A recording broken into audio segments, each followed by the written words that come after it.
आपको इंटरेस्ट नहीं रह जाता है। विड्रॉल और आइसोलेशन, अपने आप को सबसे अलग कर लेना और आइसोलेट यानी कि एकांत में रहना वो स्टार्ट कर देता है। ये भी एक सिम्टम है जिसको एक तरीके से एनालाइज किया जा सकता है। डिप्रेशन मीन्स सारी चीजें नेगेटिव हो जाना, हर चीज को नेगेटिव वे में देखना स्टार्ट करना। फैटिग, हमेशा थके रहना महसूस करना। Aggressive and rebellious behaviour, aggressive काफी गुस्सा होना और रिबेलियस का मतलब हमेशा जो है वो काफी ज्यादा ये कह सकते हैं अपोजिंग बिहेवियर शो करना। एक तरीके से जो भी पेरेंट्स हैं उनके अगेंस्ट चले जाना हर चीज में, तो वो रिबेलियस बिहेवियर के अंदर इंक्लूड होता है।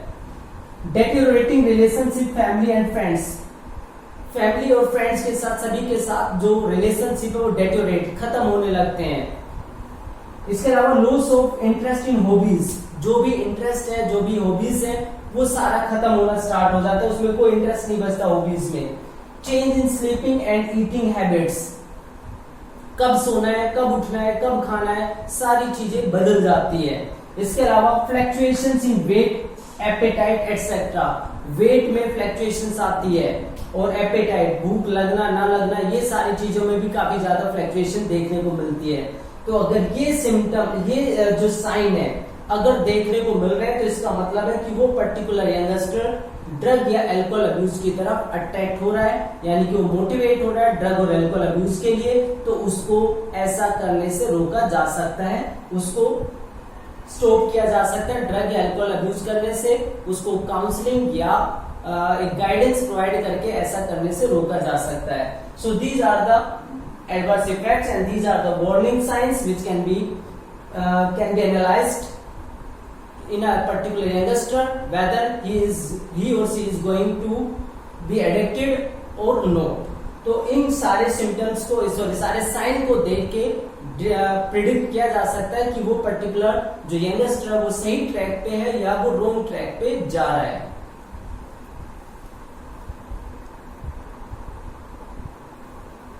Next is far-reaching implications of drug or alcohol abuse। far-reaching implications में ड्रग और अल्कोहल का लंबे टाइम तक कंजप्शन करने से क्या इम्पैक्ट देखने को मिलता है। So first one is if an abuser is unable to get money to buy drugs or alcohol, he or she may turn to stealing। यानी कि जो ड्रग अब्यूजर है अगर उसको पैसा नहीं मिलता है ड्रग्स या अल्कोहल को परचेज करने के लिए तो वो पर्टिकुलर पर्सन चोरी करना स्टार्ट कर देता है, स्टीलिंग करना स्टार्ट कर देता है। तो ये फार इम्प्लीकेशन होता है ड्रग और अल्कोहल अब्यूज का। दूसरा क्या होता है, अ ड्रग और alcohol addict becomes the cause of mental and financial distress to his or her family and friends। अब ऐसा पर्सन जिसको लगातार पैसे की जरूरत होती है ड्रग या अल्कोहल परचेज करने के लिए, तो ऐसे पर्सन की वजह से या ऐसा पर्सन अपने फ्रेंड्स और फैमिली के लिए मेंटल और फाइनेंशियल डिस्ट्रेस की वजह बनता है, प्रॉब्लम की वजह बन जाता है। इसके अलावा those addict who take drug intravenously, जो लोग इंट्रावीनियसली यानी कि डायरेक्टली वेन के अंदर इंजेक्ट करते हैं जो ड्रग है उसको direct injection into the when using a needle और सिरिंज, किसी नीडल या सिरिंज के थ्रू डायरेक्ट वेन में जो ड्रग को इंजेक्ट करते हैं इंट्रावेनियसली ड्रग्स को अपटेक करते हैं, are more likely to acquire infections like AIDS and hepatitis B. ऐसे ड्रग एडिक्टेड पर्संस के अंदर एड्स और हेपेटाइटिस बी होने के चांसेस काफी ज्यादा हो जाते हैं, क्योंकि जो हेपेटाइटिस और एड्स है यानी कि एचआईवी जो वायरस, एचआईवी जो होता है और जो हेपेटाइटिस बी वायरस होता है are transferred from one person to another by sharing of infected needles or syringes। वो इन्हीं infected needles और syringes के थ्रू एक पर्सन से दूसरे पर्सन के अंदर ट्रांसमिट होते हैं।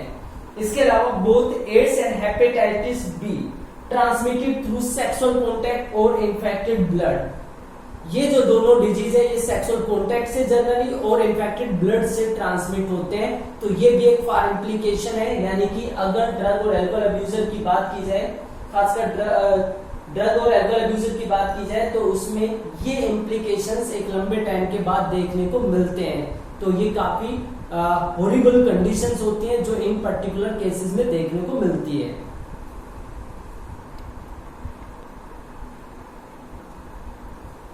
So next thing is use of alcohol during adolescence leads to heavy drinking in adulthood. अगर कोई पर्टिकुलर यंगस्टर यानी कि एडोलेसेंट स्टेज में अगर अल्कोहल का यूज करना स्टार्ट करता है तो चांसेस है कि अडल्टहुड कंडीशन में जाते जाते वो काफी ज्यादा या काफी हैवी ड्रिंकिंग करना स्टार्ट कर सकता है। Chronic use of drugs and alcohol, chronic means लंबे टाइम तक, अगर लंबे टाइम तक ड्रग और अल्कोहल यूज किया जाता है then that damages nervous system, तो ये नर्वस सिस्टम को डैमेज कर देता है एंड लीवर, और लीवर को डैमेज कर देता है, जैसे लीवर सिरोसिस जो कि अल्कोहल अब्यूज की वजह से होता है। Shrinkage of liver due to increase in collagen fibres and reduction in functional efficiency, जो लीवर है वो सॉफ्ट पार्ट होता है, हेपेटोसाइट्स होते हैं, बहुत सारे काम करती है, लेकिन जो अल्कोहल अब्यूज करते हैं अल्कोहल अब्यूज की वजह से जो अल्कोहल कंटेंट यहाँ पे पहुंचता है उसको फैट में कन्वर्ट किया जाता है, जिससे जो लीवर है वो फैटी भी हो जाता है, फैट कार्बोहाइड्रेट और प्रोटीन का जो मेटाबॉलिज्म है वो डिस्टर्ब हो जाता है, कोलेजन फाइबर का कंटेंट बढ़ने लगता है जिससे अब ये सॉफ्ट ऑर्गन सिकुड़ भी जाता है और काफी फाइब्रस बोल के अंदर चेंज हो जाता है, जिसके अंदर अब फंक्शनल एफिशिएंसी काफी कम हो चुकी होती है, इसको हम सिरोसिस बोलते हैं। इसके अलावा use of drugs and alcohol during pregnancy, अगर कोई प्रेग्नेंट वुमेन अल्कोहल या ड्रग का अब्यूज करते हैं तो उस केस में उसके डेवलपिंग यंग वन को यानी कि फीटस को काफी सारा डैमेज हो जाता है। इसके अलावा जो नेक्स्ट मिस यूज या अब्यूज देखने को मिलता है अल्कोहल और ड्रग्स का, खासकर ड्रग्स का, वो देखने को मिलता है स्पोर्ट्स पर्सन के अंदर। Another miss use of drugs bye sports persons, ये क्या करते हैं, they miss use narcotic analgesics, narcotics होता है इलीगल जिनका यूज नहीं किया जा सकता, उन एनाल्जेसिक्स का, पेन किलर का यूज कर लेते हैं। जैसे जो पर्सन वेट लिफ्टिंग करने वाले हैं जब वो एनाल्जेसिक का यूज करते हैं तो उनकी मसल्स पेन नहीं करते और ज्यादा वेट लिफ्ट कर पाते हैं। इसी तरीके से एनाबॉलिक स्टीरॉइड्स जिससे बॉडी का साइज इंक्रीज होता है, तो ऐसे स्टीरॉइड्स होते हैं उनका यूज किया जाता है जिससे बॉडी का जो बल्क है साइज वो बढ़ जाता है। डायूरेटिक्स, डायूरेटिक्स जिसमें बॉडी, जैसे डायूरेटिक में टी और कॉफी डायूरेटिक होते हैं, यूरिनेशन इसमें ज्यादा होता है, जिसका मतलब ये हुआ कि बॉडी से जो लिक्विड है वो निकल जाता है। अब डायूरेटिक की जरूरत किन लोगों को पड़ती है एक्चुअल में, जैसे जो बॉडी बिल्डर्स होते हैं उनको अपनी बॉडी के सभी पार्ट्स, सभी कट, सभी मसल्स को शोज करने के लिए वाटर कंटेंट को डिक्रीज करना होता है, इसलिए वो डायूरेटिक लेते हैं। वाटर कंटेंट निकल जाने से बॉडी के सभी जो मसल्स है वो क्लियरली विजिबल हो जाते हैं जब उनकी बॉडी बिल्डिंग शो होता है, तो उसकी वजह से काफी एथलीट्स को प्रॉब्लम भी हो जाती है, सीरियस कंडीशन में भी वो चले जाते हैं क्योंकि वाटर या बॉडी का डिहाइड्रेशन हो जाता है डायूरेटिक्स की वजह से। इसके अलावा certain hormones to increase muscle strength and bulk, muscle strength को बढ़ाने के लिए, बल्क को बढ़ाने के लिए भी कुछ हार्मोन्स का भी यूज किया जा सकता है, जैसे टेस्टोस्टेरोन हार्मोन है वो मसकुलर स्ट्रेंथ के लिए काफी इंपॉर्टेंट होता है। And all these things that promote aggressiveness, ये ज्यादा अग्रेसिवनेस, गुस्सा ला देते हैं, यानी कि ज्यादा एक तरीके से परफॉर्मेंस बढ़ने के चांसेस हो जाते हैं and as a result increase athletic performance. तो ये सारी चीजें उस पर्टिकुलर एथलीट की परफॉर्मेंस को बढ़ा देते हैं। तो अपनी एथलेटिक परफॉर्मेंस को बढ़ाने के लिए जो स्पोर्ट्स पर्सन है वो भी ड्रग का अब्यूज या मिस यूज कर सकते हैं और करते हैं, लेकिन अब जब ये मिस यूज करते हैं इन ड्रग्स का तो उनकी बॉडी के ऊपर क्या साइड इफेक्ट्स इसके होते हैं। फीमेल है तो क्या साइड इफेक्ट होंगे और अगर मेल इन ड्रग्स का यूज कर रहे हैं तो उनके ऊपर क्या साइड इफेक्ट होंगे।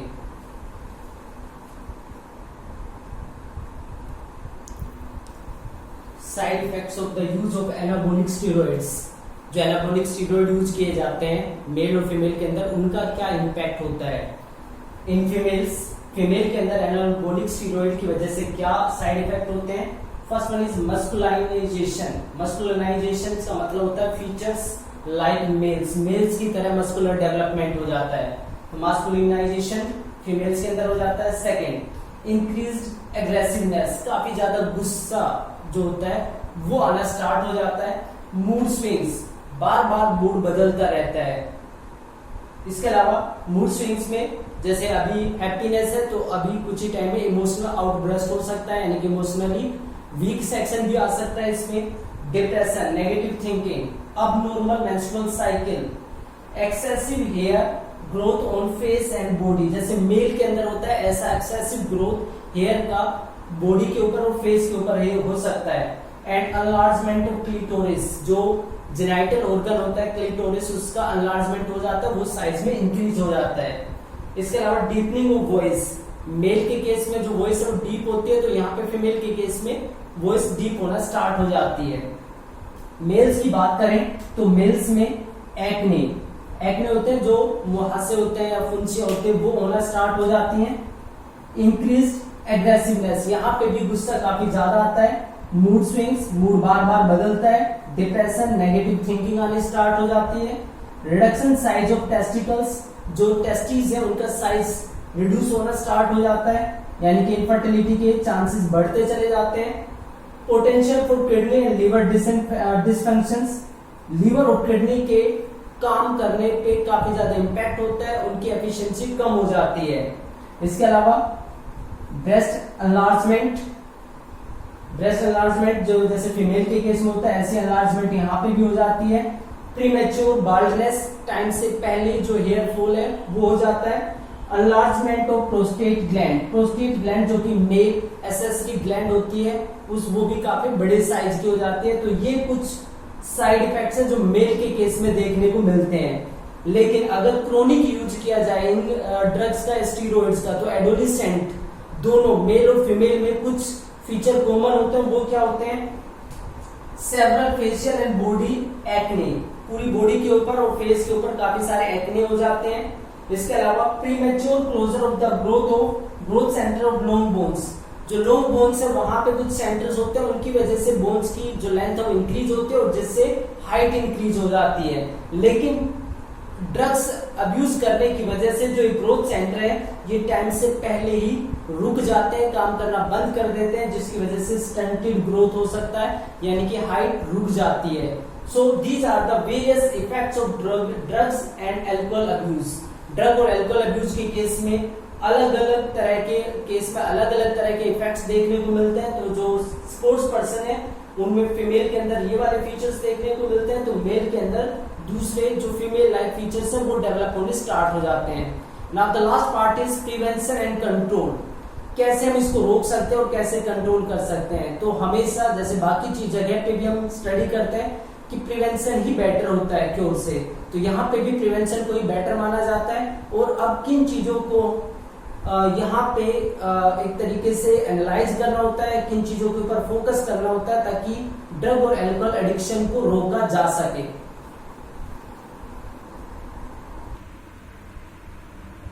So the next part is prevention and control. Prevention और कंट्रोल में सबसे बेटर होता है prevention is better than cure. Prevention he cure से बेटर होती है, ये चीज यहाँ पे कंसीडर करनी होती है। अब हमें पता है कि जो स्मोकिंग है, ड्रग है या अल्कोहल है, वो जनरली यंग स्टेज के अंदर स्टार्ट की जाती है। तो उन रीजंस को आइडेंटिफाई करना होता है जिसकी वजह से एक जो यंग वन है वो ड्रग या अल्कोहल अब्यूज की तरफ डायरेक्ट होता है या ड्राइव होता है। तो इस केस में जो टीचर्स हैं, पेरेंट्स हैं, उनकी रिस्पॉन्सिबिलिटी सबसे ज़्यादा हो जाती है कि वो उन पर्टिकुलर मेजर्स को चेक करें जिसके बेस पे एक पर्टिकुलर यंगस्टर जो कि ड्रग या अल्कोहल अब्यूज की तरफ प्रमोट हो रहा है उसको आइडेंटिफाई किया जा सके, और आइडेंटिफाई करके उसकी प्रॉपर काउंसलिंग और गाइडेंस से उसको ड्रग और अल्कोहल अब्यूज से दूर ले जाया जा सके। अब इसमें कुछ मेजर्स हैं, वो मेजर कौन कौन से हैं? First one is avoid undue peer pressure. Avoid undue peer pressure का मतलब होता है जो अननेसेसरी प्रेशर है उस प्रेशर को कम करना, उसको अवॉइड करना। हर चाइल्ड की अपनी चॉइस और पर्सनैलिटी होती है which would be respected and nurtured, जिसकी उस पर्सनैलिटी को, चॉइस को रेस्पेक्ट देना और उसको फुल्ली नर्चर करना, ये सभी पेरेंट्स की एक रेस्पॉन्सिबिलिटी होती है। A child should not be pushed unduly to perform beyond his her threshold limit. हर पर्टिकुलर चाइल्ड की अपनी एक थ्रेशोल्ड लिमिट है जिससे ऊपर वो परफॉर्म नहीं कर सकते हैं, तो उसको उस थ्रेशोल्ड लिमिट से ज़्यादा पुश नहीं करना चाहिए, चाहे वो स्टडीज हो, चाहे वो स्पोर्ट्स हो, चाहे वो दूसरी एक्टिविटी हो। सेकेंड थिंग आती है इसमें education and counselling. Educating and counselling him और her to face problems and stresses, यानी कि जो भी पर्सन है उसको एजुकेट किया जाए, काउंसिल किया जाए कि वो अपनी प्रॉब्लम और स्ट्रेस को कैसे फेस करे, कैसे अपनी डिसअपॉइंटमेंट्स, फेलियर्स को एक्सेप्ट करे, उसको अपनी लाइफ का एक पार्ट माने, और जो चाइल्ड की एनर्जी है उसको एक हेल्दी परस्यूट में या एक हेल्दी वे में चैनलाइज किया जाए, लाइक स्पोर्ट्स में, रीडिंग, म्यूजिक, योगा और दूसरे एक्स्ट्रा करिकुलर एक्टिविटीज़ में, ताकि वो अपनी एनर्जी को एक सही डायरेक्शन में शिफ्ट कर सके। थर्ड आता है seeking help from parents and peers. Help from parents and peers should be sought immediately so that they can guide appropriately. यानी कि पेरेंट्स और पियर्स की, जो पियर्स है, जो सगे संबंधी है, जो जानकार लोग होते हैं, उनकी हेल्प भी जल्दी से जल्दी ली जानी चाहिए। हेल्प में इवन भी sought from close and trusted friends, जो आपके नज़दीक हैं, जो आप जिसके ऊपर ज़्यादा विश्वास कर सकते हैं, उन फ्रेंड्स की हेल्प भी ली जा सकती है। Before getting proper advice to sort out their problem, this would help young to vent their feelings of anxiety and guilt. इस प्रॉपर एडवाइस से वो अपनी जो गिल्ट है, दोषी जो अपने आप को मानते हैं या किसी चीज़ को लेके परेशान है, तो उस फीलिंग से भी वो बाहर निकल सकते हैं। Next, looking for danger sign. Youngster में कुछ डेंजर साइन होते हैं, उनको आइडेंटिफाई करना सबसे ज़रूरी होता है, और खासकर ये वर्क करते हैं अलर्ट पेरेंट्स एंड टीचर्स। जो फ्रेंड्स हैं, अगर किसी फ्रेंड ने फाइंड किया कि समवन यूजिंग ड्रग्स और अल्कोहल, कि कोई ड्रग या अल्कोहल का यूज कर रहा है, तो उस फ्रेंड की ड्यूटी बनती है कि वो इस चीज़ को उसके पेरेंट्स या टीचर्स की नोटिस में ज़रूर लेके आए। इस तरीके के अप्रोप्रिएट मेजर्स लेने से इस पर्टिकुलर मैलेडी, जो प्रॉब्लम है, उसको ट्रीट किया जा सकता है, उसको ठीक किया जा सकता है। And last one is seeking professional and medical help. काफ़ी सारे जो हाईली क्वालिफाइड साइकोलॉजिस्ट हैं, साइकेट्रिस्ट हैं, डी एडिक्शन और रिहेबिलिटेशन प्रोग्राम्स हैं, जो उन इंडिविजुअल्स की हेल्प करते हैं जो अनफॉर्चुनेटली इस ड्रग और अल्कोहल अब्यूज़ की लत में आ गए हैं या इसकी जो एंट्रैपमेंट में आ गए हैं। तो ऐसे इंडिविजुअल्स उन लोगों की हेल्प से और अपनी विल पावर की हेल्प से अगर सफिशिएंट एफर्ट्स यूज करते हैं, तो वो इस प्रॉब्लम से बाहर निकल सकते हैं और एक नॉर्मल और हेल्दी लाइफ सरवाइव कर सकते हैं। तो इन मेजर्स का यूज करके जो एडिक्टेड पर्सन है, या जो ये कह सकते हैं कि जो पर्टिकुलर यंगस्टर है जो एडिक्शन की तरफ मोटिवेट हो रहे हैं, उनके मोटिवेशन को रोका जा सकता है और उनको एक पॉजिटिव डायरेक्शन में प्रमोट किया जा सकता है। So that is all about this chapter, human health and disease.